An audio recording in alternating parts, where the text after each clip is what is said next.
তো প্রিয় দর্শক, তো আমি যে চায়না হাঁসের বাচ্চা কিনছিলাম 5টা, আপনারা একটা ভিডিওতে দেখছিলেন।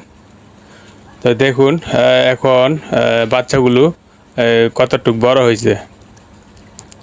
তো বৃষ্টি হয়েছিল, তো বৃষ্টির পানি এখানে জমে আছে, এই জমা পানির মধ্যেই বাচ্চাগুলো গোসল করতেছে। তেমনিতে এই হাঁসের বাচ্চা বেশি পানিতে নামে না, তো চলে যাচ্ছে ওই যে এখানে কোঠা, সেই কোঠার সামনে।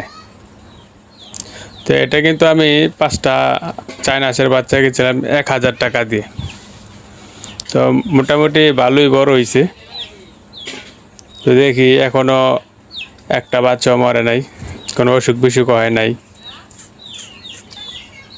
সুস্থ আছে।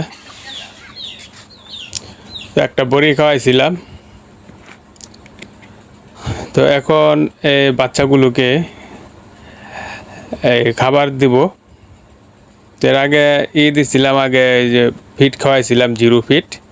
তো এখন বড় হওয়ার কারণে এখন আর ফিট খাওয়াই না, ভুসি আর কুড়া পানির সাথে মিশিয়ে খাওয়াই। তো এই যে এখন অল্প একটু পানি দেবো, পানি দিয়ে তারপরে এটাকে একসাথে করে তারপরে বাচ্চাগুলোকে খেতে দিব। তো প্রথমবার আমি চায়না হাঁসের বাচ্চা কিনলাম।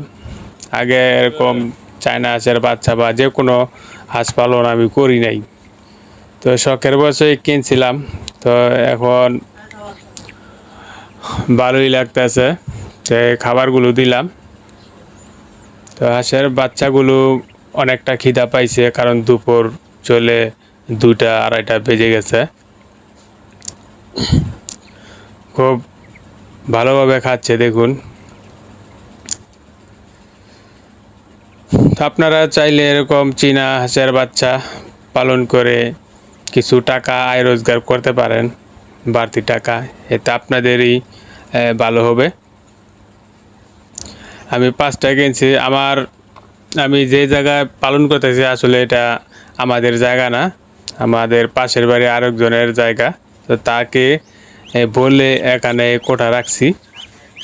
তো দেখুন আমার হাতে একটা বাচ্চা নিলাম, তো আপনাদের দেখানোর জন্য কতটুকু বড় হয়েছে দেখুন।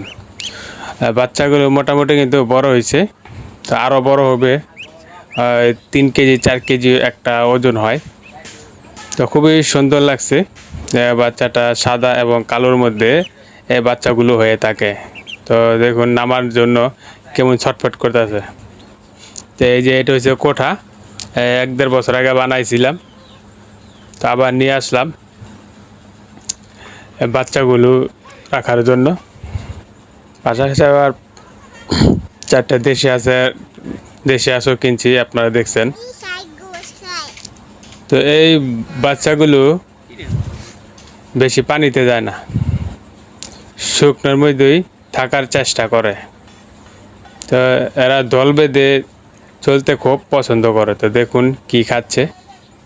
তো যাই হোক প্রিয় দর্শক, আপনারা সবাই দোয়া করবেন যেন বাচ্চাগুলো সুন্দর সুষ্ঠুভাবে বেড়ে ওঠে এবং একটাও যাতে না মরে। তো আপনাদের সুস্থতা কামনা করছি। আর ভিডিওটা যদি ভালো লাগে অবশ্যই সাবস্ক্রাইব করে সঙ্গে থাকবেন।